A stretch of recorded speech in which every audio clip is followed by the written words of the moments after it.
So, Mama T, AKA Ma, AKA Tracy Moore.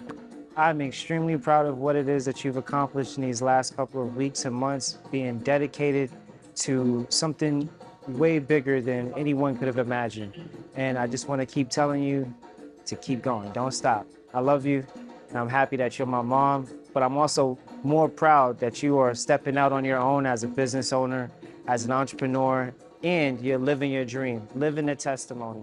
So keep going. Love you. Here's a poem I wrote in 2010. Here I am, stuck in this cocoon. All around me, within this silk wall that surrounds me, this process of transformation, of gradual change from glory to glory, is amazingly controlled by that which is by divine design already within me. Much like the hormones within the caterpillar turned butterfly that knows the precise moment to break free and take flight. Contemplation awakens and the realization dawns that these walls that contain me are for my own good. While I cling to this source for sustenance and strength, I am being wonderfully formed for greatness. Even in this larval stage of seeming inactivity, that was the part that got me. It's like nothing ain't happening, you know? I'm immobile. There doesn't seem to be any form of beauty. But I know intrinsically and intuitively that I have a call to duty. This conviction grows exponentially, this conviction that I am more than a caterpillar in a casing, camouflaged by the time being, for the time being, protected and undetected. This conviction of higher heights on the horizon causes me to hang ever so delicately in the balance. Here I am, in the chrysalis stage. I sense a struggle necessary for my survival. Without the struggles, I would not know the cloth that I am made of, or the fabric of my character. I would not know my strength. As I wait for the confirmation to take wing and fly, soaring for heights not yet conceived of, I continue to reach for the stars. I dream deep of visions of this beautiful butterfly, me. Finally breaking free of barriers and boundaries, frontiers and fears, beyond limitations and imaginations, and without reservations. I fly like the wind on wings of faith. And so there you have it, butterfly break free. Thank you. Calico butterflies. She, acronym, searching, hoping, evolving. I find myself in the discarded 20-inch tube under the bridge, and I'm finally like, what do we have to lose? Possessions are 9/10, so now I find myself detaching from things. Even my dreams have grown tiny wings, heartbeats and flights in development. A warrior reciting dead man walking on the back of a Pegasus, galloping out doubt, running headlong into war, where fear left its rancid residue. So now I've become the unmatched youth, stick in the system, taking back my esteem, Fight Club inspired. I wanted to tear up some pretty things. Babylon's game's a tenfold labyrinth, filled with illusions, mirrors and confusion. It makes it hard for us to see our true selves. I've gone through a transformation. I've done the process and the work. And without further ado, let me go ahead and sing this for you. If you believe within your heart, you'll know that no one can change the path that you must go. Believe what you feel and know you're right, because the time will come around when you say it's yours. Believe there's a reason to be. Believe you can make time stand still. Know from the moment that you try, if you believe, then you'll be there. Believe in yourself right from the start. Believe in the magic that's inside your heart. Believe all these things, not because I told you to, but believe in yourself. Just believe in yourself. Believe in yourself as I believe in you. I was asked to be part of the project, and I'm very proud to see its fruition. Thank you, ancestors and guides. Thank you, Rashawn Baldwin. Thank you, Tracy, and viewers, for the opportunity to share this work with you. Thank you very much. So, okay, since it's here, I'll talk about it. This is titled Calico.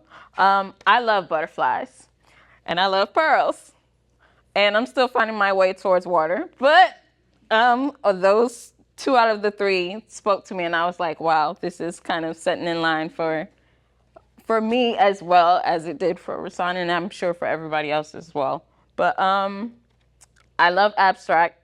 That's my favorite thing to actually paint. Oh, sorry, I'm touching the mic. But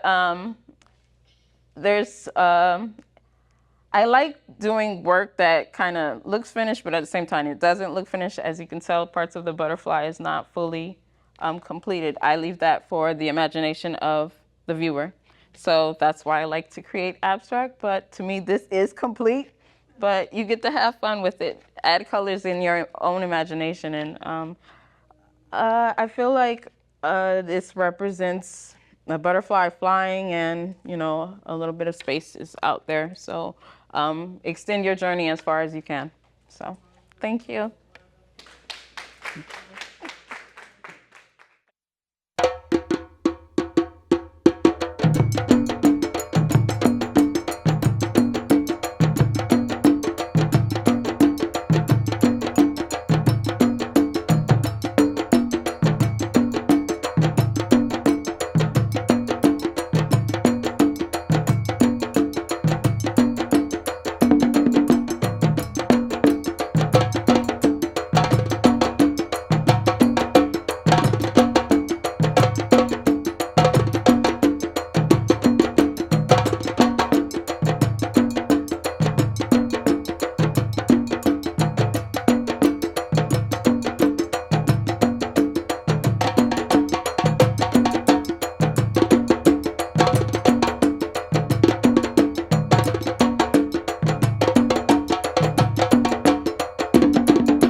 Our experiences, we're transferring that onto something that we observe within nature. And although for us, we might see the end result as something very beautiful, to me, as I understand transition and transformation, it's never a beautiful process.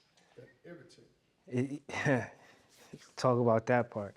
There's a Rumi quote that I recently learned from working with Creative Care Services, Ilana, and it goes, if you cannot, I always ruin it too. If you are irritated by every rub, how will you ever become polished? So, for those who really know me, you know that I'm not at all very polished. You know, like I'm rather rough. You know, I have family in the room who can attest to it. You know, I'm not smooth. I'm not easy to get along with, right? But it's the result of transformation, right? And oftentimes, like, how many of us can actually say that when we witness others go through their own transformation, we become so curious to ask, like, why? Like, why do you decide? What has inspired this journey on your own? Have taken a little bit of a different approach. Instead of becoming more curious, I've decided to just stay the observer. I don't care. I don't care. I don't care why a person is chosen to step onto their own journey. More so, I think it's more important that I be present and witness their own journey. Not to interfere, maybe to assist as best I possibly can, right? And so, as a very young man, you know, younger than Michael, I can remember being younger than Michael and with my mother going to different places in New York City when we were without, right? And at a very young age, I had a dream of creating a place, an institution, if you will, where people who were less fortunate could go and get the kind of services that they need. But, you know, a hip hop lyric comes to mind where it says, the church you go to pray in, the work is on the outside, right? So for me, it wasn't about being inside of an edifice or a structure.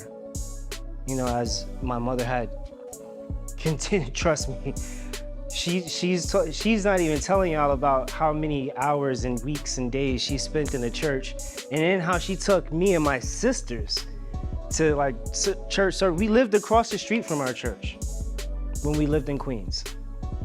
And one crazy Sunday,